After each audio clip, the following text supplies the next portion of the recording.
दे पैर ऊपर, आधा था जोर से, और उसको थोड़ा सा तसल्ली से पड़ेगा ये कह रहा, तो वो अपने आप में बैठा पड़ेगा, वो आदि अपने आप में बैठा पड़े, वर्षा अपने आप में बैठा पड़े, है ना। और अब प्यार वाली में वो कह रहे एक जगह के वो अंधेरे का फूल है, उसका चेहरा अंधेरा है, तो प्रेम का अंधेरे में है, पर वो कह रहे हैं कि उसका चेहरा फूल है। तो यार ये इमेजरी जो है हमको तो पकड़ो, शिकायत करें इमेजरी नहीं जो है इमेजरी। तो और दूसरा मैं बताऊं,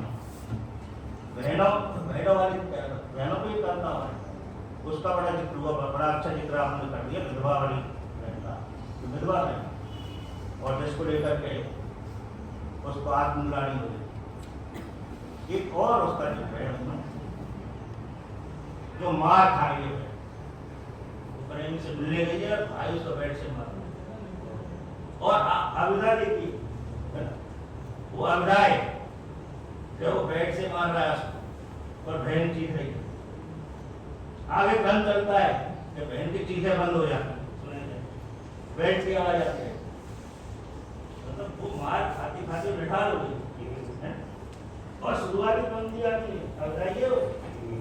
वो पंक्ति आती है कि वो अपने शरीर के हिसाब से, ताकत के हिसाब से बहन इतनी सक्षम है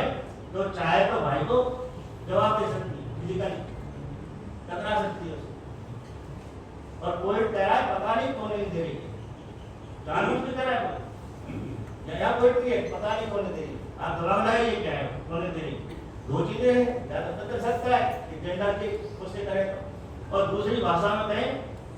तो वो कंडीशन है, संस्कार, ऊपर संस्कार कंडीशन है। तो थोड़ा बहुत आप हमारे लिए काम छोड़ा ना बोल,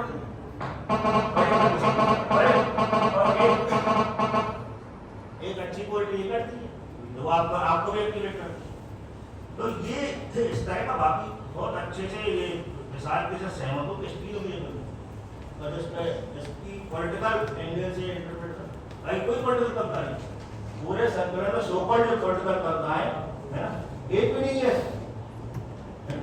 तो मैं ये सवाल उठाता हूँ क्या पॉलिटिकल नहीं है, क्या ये संकलन पॉलिटिकल नहीं है, क्या कभी पॉलिटिकल नहीं है? इसका जवाब वो है जो अजंता ही दे कि ये जो है इसने पर्सनल इस पॉलिटिकल स्त्री को दुनिया, और एक ऐसी स्त्री है इसमें जिसने मरने की कोशिश की, सुसाइड का अटेम्प्ट किया लेकिन मर नहीं पाई, अब उसका जीवन है। अब आप देखिए उसका जीवन कैसा जीवन हुआ, और उसका कैसा जीवन है वर्णन किया है कभी भावनात्मक किया है, और वह अवधावी होना चाहिए था, वह कलाकारी लगाई जाती तो सच धूमल हो जाता, सच जो है खो जाता, आवरण का वो नंगा सच होना जरूरी। तो कैसा जीवन वो जो है कहना चाहिए अतिशय यातना तो स्त्री को अपने बच्चे, क्योंकि जिन्होंने नेग्लेक्ट कर रखा था उसको, जिनके कारण वो मर रही थी, जो तमाम जो उसकी यात्रा कष्ट थी, यात्रा थी, वो कहीं गई नहीं है उसके बच जाने के बाद, और वो नेग्लेक्ट, वो जो नकार है, अपेक्षा है, वो और बढ़ गई है उसके प्रति, इससे उसका जीवन और ज्यादा दुष्कर हो गया। तो मैं बस संक्षेप में ये कुछ चीजें कर रहा था कि इसमें जो है एक संरचनागत हिस्सा जो है उसमें व्याप्त है, उस कोई कुछ यूनिवर्स में, और जिसको बहुत बड़ा कल्चरल सपोर्ट है। दो और कविताएं आती हैं,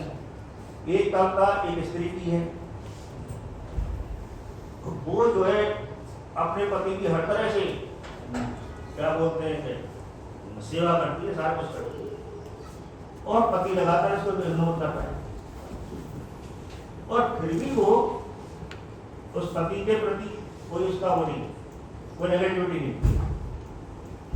एक ये है। और दूसरी एक कविता दो तीन स्त्रियां हैं और कोई मार खा रही है कुछ, और एक का तो मुश्किल से जो गलाई दबाना था तब तक कहीं से कोई शोरगुल हो गया और वो बच गई वो, और वो तीनों जो है तीनों पीड़ित स्त्रियां क्या कर रही हैं, जो नई लड़कियां हैं जो अपने हिसाब से पढ़ने जाती हैं, स्कूल जाती हैं, अपने हिसाब से थोड़ा देर से घर लौटती हैं, उनकी वो निंदा कर रही है। तो ये जो कॉम्प्लेक्सिटी है, पूरी जो जेंडर डिस्कोर्सिव कॉम्प्लेक्सिटी, हमारी ये जो कल्चरल यूनिवर्स है उसका जो अपना कॉम्प्लेक्स है, उसका अवगुण करें तो वो सारे उसको वो सामने रखें। ये करता है। मैं दूसरे संदर्भ देने जो यहाँ है जो बड़ी बात है, एक बहुत और छोटी सी मैं बात कहूँगा इसमें कि एक कविता है इसमें, उसका नाम अपराध बोलना, और वो एक वो इसका कबीर है, लेकिन उसमें जो काव्य नायक है वो स्त्री है, नायक है, और वो स्त्री अपने बचपन में बल्कि किशोरावस्था तक पक्षियों को मारती, उसको ये था वो चिड़ियों को घायल करती है और फिर उनको पानी पिलाने की कोशिश करती, देखती उसको, पर वो इतना घायल हो जाता था पक्षी मर जाता है।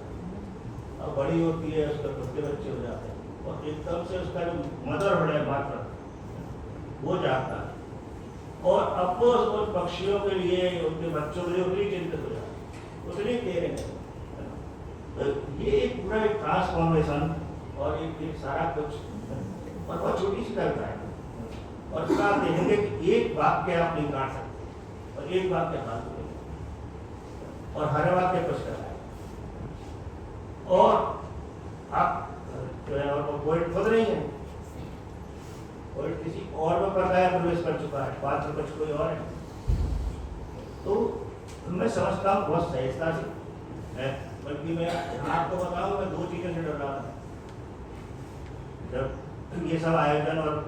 विजय ने कहा था कि आपको बोलना ही, दो चीज़ें डर रहा था। एक चीज़ तो ये डर रहा था कि विजय केवल कुछ करता है, सुनी थी कुछ पढ़ी, ज़्यादा कुछ नहीं किया, और मैंने कहा था विजय ने जोर शोर से आयोजन कर रहा है और मेरे को बोलना है, और मैं कोशिश करता हूँ सच बोलूँ, और विजय से जो है निजी संबंध है बड़े प्रगाढ़ हैं, तो एक बनना था। लेकिन नंबर एक बात, नंबर दो इस चीज़ से डर रहा था कि यार विजय प्रभाव से वो प्रभावित है, और हमारे जो मित्र आशुतोष घोड़े उसने देख लिखा था, संतोष जानते हो, और ठीक मुझे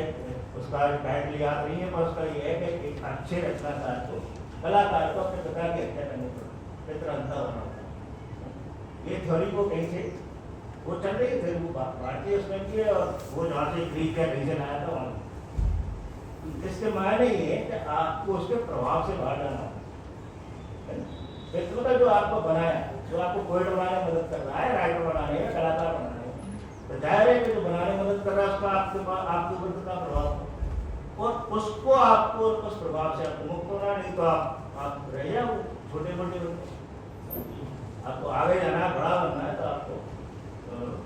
पितृहंता होना पड़ेगा अपने पोएटिक तरीके से। तो मैंने कहा विजय प्रभाव भी इससे कैसे बाहर जाए, तो मोदी का प्रभाव, तो जब किताब उठा कर देखिए तो रेडिकेटिव प्रभाव। लेकिन मैं आपके सामने पब्लिकली कह रहा हूँ कि जो है इस संकलन ने मेरे बहुत आश्वस्त किया, बड़ा खुश हुआ, मेरा मन ये किया कि इसको फोन उठाया, तुम विजय बहुत बढ़िया और परिवार से, विनोद बद्रा से, सब मतलब अपनी उसने शैली बनाने की कोशिश की है, अपनी भाषा लाने की कोशिश की है, अपनी क्या है वो अपनी शैली अपनी तरह से अपनी पहचान के साथ आगे बढ़ा है। बाकी तो उसमें पूरी बड़ा और प्रदेश है, जहाँ से विजय आ रहा है, उसमें कथाकार चरण सिंह पते के और हरिराम मीणा जी हैं, उनको संचल से शुरुआत करी है, विनोद बद्रा जी है, अमर दर्पणा बलराम दिखा तो उधर आसपास से आ गए, बलराम हाँ, पर विजय कहीं तो बड़ा और प्रदेश है, और वहाँ सबसे चतुर आया था निरंजन से इसी तरह से लोग आए, पर एक बहुत दिन बाद एक अच्छा कवि हमारे बीच में आया है, एक बड़े मैच्योर समझ, तो इसके ये तो लगता था एक बातचीत को डिस्कस करता था बहस, एक किस्म की मेजोरिटी इसमें है, और मेच्योरिटी कविताओं में भी आए, ये बहुत जरूर है, वो कविताओं में तो मेच्योरिटी है, और मैंने जो अभी तक बात दी है मैं समझता हूँ कि वो पर्याप्त साबित करते हैं, और मेरे सबसे बहुत बहुत बधाई देता हूँ, इतना अच्छा आयोजन, इतना लिया और ट्रेस बड़े विभिन्न तरह के